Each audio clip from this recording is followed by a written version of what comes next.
To understand the image and likeness of God, I suggest that we distinguish between natural attributes and moral character.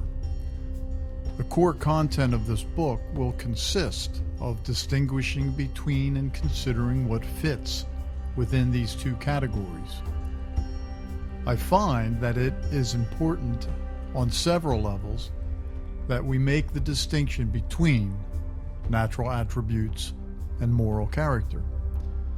A book I recently read stated on a number of occasions that God's nature is compassion. Each place this is stated, I added a note that compassion is not a natural attribute. It is a word that refers to an aspect of God's moral character. The writer went on to state that God expects human beings to exercise compassion as He does.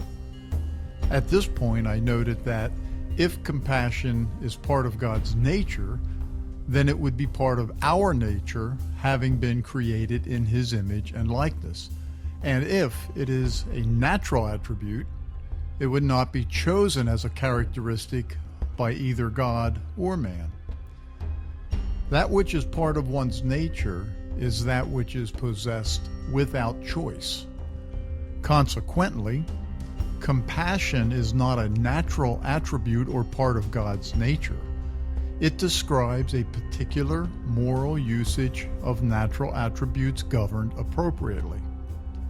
God therefore requires that we imitate Him in this way by making moral choices about the government of our natural attributes. Therefore, we can say that a natural attribute is something one does not choose to possess. It is part of one's physical or natural constitution. Moral character, on the other hand, relates to how one chooses to use the abilities, capacities, and capabilities one possesses. We might say that moral character involves what one does with one's natural attributes. It involves the government of natural attributes.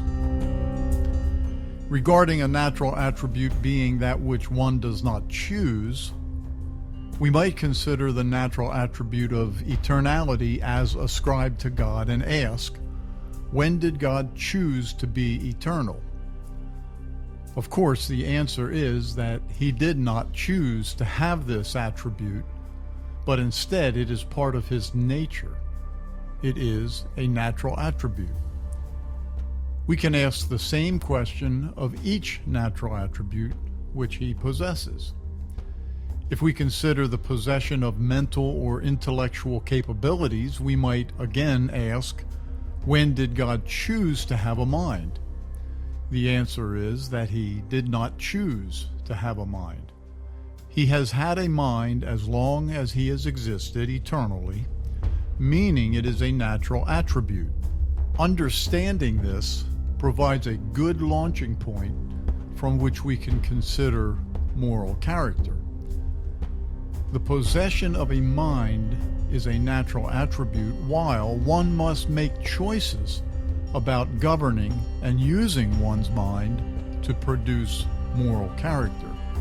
A mind can be used to conceive of evil and selfishness, or love, compassion, and goodness.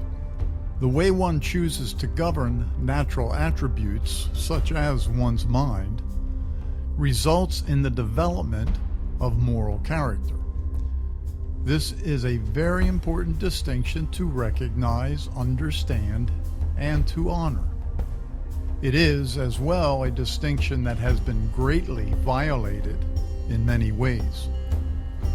Many operating within the realm of psychology have been guilty of erasing the distinction between that which is physical or natural and that which is moral. It's very important on a practical level to avoid violating this distinction. As our culture, Our legal and political systems, educational institutions, counseling services, churches, etc., becomes increasingly ignorant of moral agency, moral law, moral government, and morality in general.